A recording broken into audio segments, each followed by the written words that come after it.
Жыць будзем весялей. Але ці лепш? Лукашенко вярнуўся з Паўночнай Карэі з новымі ідэямі і планамі на нашу будучыню.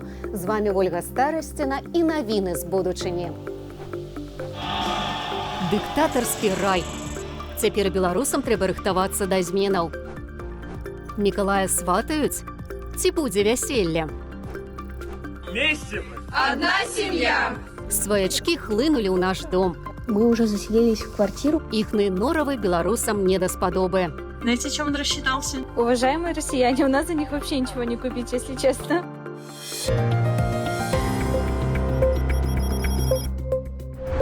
Лукашенко гэта зрабіў упершыню. Нават дзіўна, чаму ён раней не наведваў Паўночнай Карэі. Ён хварэе і кепска пераносіць самалёты, але паляцеў туды. І не столькі дзеля сябе, колькі дзеля Колі. Ён думаў, што яго будуць вітаць як Бога ці як Пуціна, але звыш урачыстай сустрэчы не адбылося.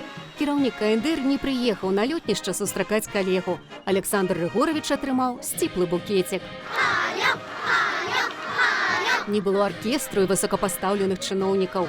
Беларускага дыктатара віталі дзеці, за што Лукашенко ім кланяўся, гладзіў па галоўках, а яны на вялікага і страшнага дзеда нават не глядзелі. Лукашенко з'ехаў з лётнішча, а дзеткі надалей махалі сцяжкамі, што ён быў, што яго няма. А пасля аказалася, што тое, чым заўсёды хваліўся Рыгорович, ёсць і ў Паўночнай Карэі. І нават лепшае. Глядзіце, як там чыстенька. А народ, які паслухмяны, сцяжкамі і штучнымі кветкамі махаюць, не стамляюцца. А дзяўчонкі, якія апрануты ў найлепшае, як на баль. У нас пляскалі ўладкі на знак пратэсту супраць уладаў, а тут ад захаплення. І вось нарэшце сустрэча дыктатараў. Сустрэліся Кім Чен Ын не проста найвышэйшы кіраўнік КНДР, а кіраўнік партыі, арміі і народу, доктар фізікі і вайсковых навук, носьбіт афіцыйных тытулаў бліскучы таварыш, геній сярод геніяў у ваеннай стратэгіі, генералісімус і проста Лукашенка. Беларусаў Александр Рыгорович народцам называе, крытыкуе, абражае, затое ад жыхароў Паўночнай Карэі ён у поўным захапленні. Ну а што Коля Лукашенко? Навошта яго бацька прытарабаніў у самую закрытую краіну свету? Каб што пабачыць? Ёсць дзве версіі. Афіцыйна Коля прыляцеў, каб ад імя Пуціна ўскласці кветкі да помніка савецкім воінам на знак удзячнасці Паўночнай Карэі за дапамогу Расіі ў вайне супраць Украіны. Гучыць па-вар'яцку. Як і другая версія. Колю прывезлі, каб пазнаёміць з дачкой Кім Чен Ына. Падобна як у мінулую паездку ў Кітай, калі Сі Цзіньпін запрасіў Мікалая ў сваю рэзідэнцыю на сямейны абед. Лукашенко тады спадзяваўся парадніцца з кіраўніком КНР, але не атрымалася. Гэтым разам не атрымалася на старце, хоць Лукашенко і намякаў. Это передайте вашей дочери. Дарыў алкаголь, які выпадала б разам выпіць за столом. Зубровка и Беловежская. Оно не продается в магазинах, но самая лучшая в мире водка. І намякаў, што пільна трэба гасцінцы з'есці. Это шоколад надо быстро употребить. Это наш хлеб. Это наши продукты. Последний вариант, самый современный. Але Кім Чен Ын не запрасіў да сябе на абед сямейку Лукашэнкаў. Яны ўсклалі кветкі, і ён ім сказаў «да заўтра». Давайте увидимся завтра. Дачцэ Кім Чен Ына рана думаць пра сужэнства, ёй усяго 13 гадоў. Але не рана думаць пра пераемнасць улады. У апошнія гады дзяўчынка суправаджае бацьку на важных мерапрыемствах. Найперш вайсковых, на пусках ракет, парадах, вучэннях, стрэльбах. Будучую спадкаеміцу улады паступова падключаюць і да палітычных пытанняў. Калі не размовы пра досвед перадачы ўлады, ні справы сардэчнай, ні падарожжа па ізаляванай краіне, то што тады прывяло Колю ў Паўночную Карэю? Вось яна, галоўная мэта візіту бацькі і сына ў КНДР. Гэта была афіцыйная рэзідэнцыя Кім Ір Сэна, як у нас палац незалежнасці. Пасля смерці правадыра яе пераабсталявалі ў мемарыяльны палац. А калі памёр Кім Чен Ір, палац зноў рэканструявалі, і цяпер гэта маўзалей, дзе знаходзяцца бальзамаваныя целы Кім Ір Сэна і Кім Чен Іра. Стаяць там і скульптуры правадыроў, як жывыя. Менавіта гэта паказаць Коленьку, як трэба шанаваць бацьку, як зрабіць ягоны культ, як рэзідэнцыю перарабіць у пахавальню і палітычны сімвал улады дынастыі Лукашэнкаў. Вось дзеля чаго беларускі правадыр на старасці веку адведаў гэты рай для дыктатараў і сыну паказаў, да якой будучыні трэба імкнуцца. Дыктатары сабраліся, каб не толькі пра сваю будучыню паклапаціцца, але і пра нашую. Я вам по-дружески могу сказать, как человек, уже увидевший все в этом мире, вашу страну ждет великое будущее с этим трудолюбивым, дисциплинированным народом. Але цяпер і беларусам жыць будзе лепш. КНДР нам дапаможа. Мы выступаем против неправомерного давления на Беларусь со стороны Запада. Адна з найбяднейшых краінаў свету паабяцала падтрымаць Лукашэнку ў дасягненні эканамічнай стабільнасці. Наши экономики взаимодополняемы. Мы нужны друг другу. И в этом направлении давайте двигаться. Каб рухацца хутчэй, дыктатары падпісалі дамову аб сяброўстве і супрацы. Але самыя таварышы-правадыры больш не працавалі. Афіцыйны абед і канцэрт – вось іхная праца. І гэта ўсё, што можна было паглядзець у Паўночнай Карэі. Лукашенка пасля канцэрту скіраваўся дадому. Жыхары краіны строгай дысцыпліны узорна правялі Лукашэнку і Коленьку, які плёўся за бацькам.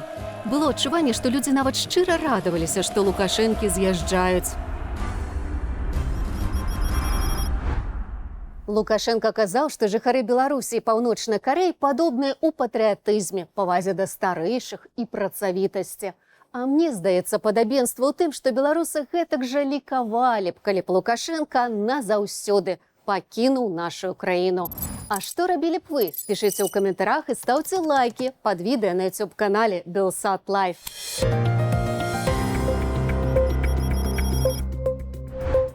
Рыгоравіч запрасіў Кім Чен Іна ў Беларусь. А гэта значыць, што і ў нас пачнуць даводзіць паказуху да ідэальнага ўзроўню. Хаця ёсць тыя, каго і цяперашні стан рэчаў прыцягвае ў нашу краіну.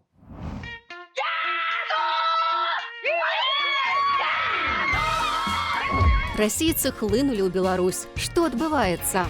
Это идеальный маршрут для гибридной миграции. Посудите сами. 7 часов пути, и вы в стране с работающим Apple Pay, Зарой, Ютубом и официальными криптобанками. Там работает интернет и работают все соцсети, мессенджеры, нет серьезных блокировок и замедлений. Многие хотят переехать побыстрее, потому что скоро могут взлететь цены на жилье из-за наплыва релокантов. Мы уже заселились в квартиру, мне было принципиально, чтобы в квартире был балкон. Таму што праз расійцаў растуць цэны на жытло, беларусы не радуюцца, як і хамскім паводзінам так званых гасцей. Яны гадзяць па кутах. Парушаюць правілы дарожнага руху, штрафамі на 100 000 рублёў ганарацца. Замест беларускіх рублёў даюць свае.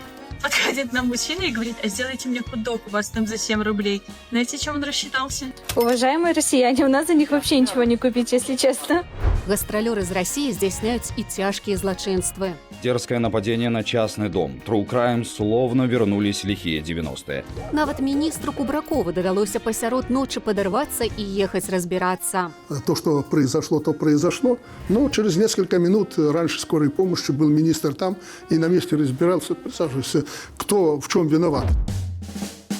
Пакуль расійскія мужыкі сядзяць па турмах і гінуць на вайне, расейкі паклалі вока на беларускіх мужчынаў. На сайтах знаёмства ўжо ствараюцца адмысловыя старонкі. А як думаеце вы, ці карысны Беларусі масавы прыезд расейцаў?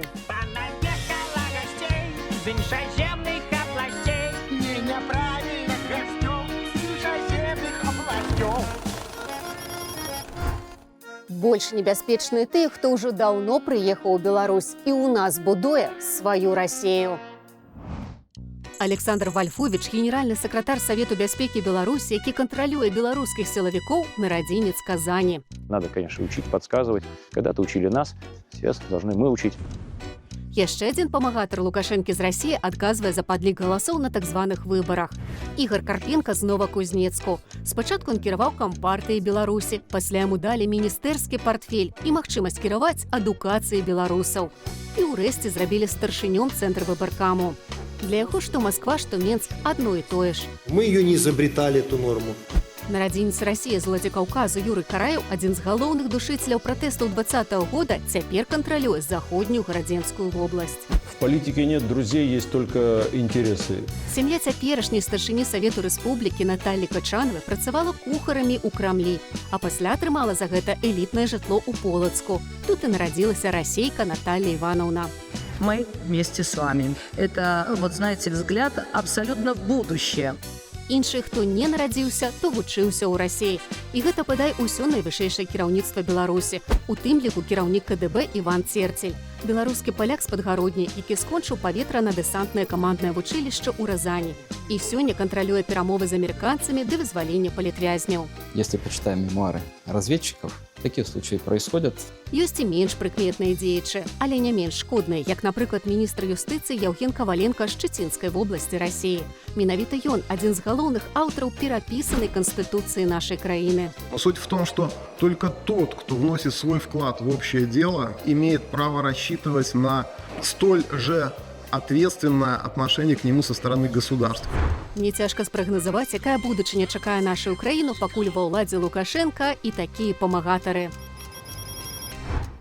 Як вы думаеце, ці здолець беларусы гэта змяніць? Пішыце ў каментарах на YouTube-канале Белсат Лайф.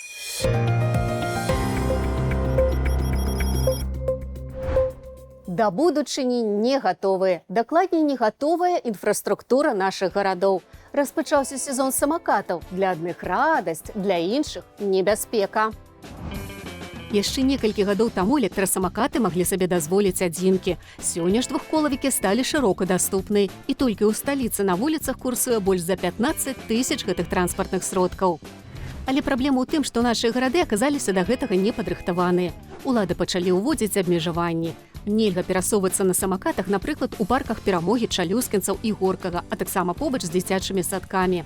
Другое абмежаванне – гэта хуткасць. У межах першага гарадскога кальца на электрасамакаце можна перасоўвацца з хуткасцю да 15 км на гадзіну, у межах другога – да 17, а ў астатняй частцы сталіцы – да 20 км на гадзіну. Электрасамакаты зручны і хуткі транспарт. Яны дапамагаюць менш карыстацца аўтамі, зніжаюць заторы і шум на вуліцах. Але разам з карысцю ёсць і небяспека. Самакаты могуць ствараць пагрозу для пешаходаў, калі ездзіць занадта хутка па тратуарах або пакідаць іх у нязручных для мінакоў месцах. Таму самакатчыкі павінны памятаць, што вуліца – агульная прастора для ўсіх. Важна не толькі думаць пра сваю выгоду, але і дбаць пра пешаходаў. А гарадскія ўлады павінны ствараць больш адмысловых дарожак для самакатаў і ровараў, як у новых раёнах беларускай сталіцы, бо за гэтым будучыня. Заўтра не проста пятніца, а сусветны дзень вечарыны, які падкрэслівае, што ў жыцці трэба радавацца, умець любіць і паважаць права іншых людзей жыць шчасліва і без вайны. Галоўнае ж яго мэта зладзіць масавае свята, якое аб'яднае ўсё чалавецтва. З вами была Ольга Старасціна. До сустрэчы ў такой будучыні.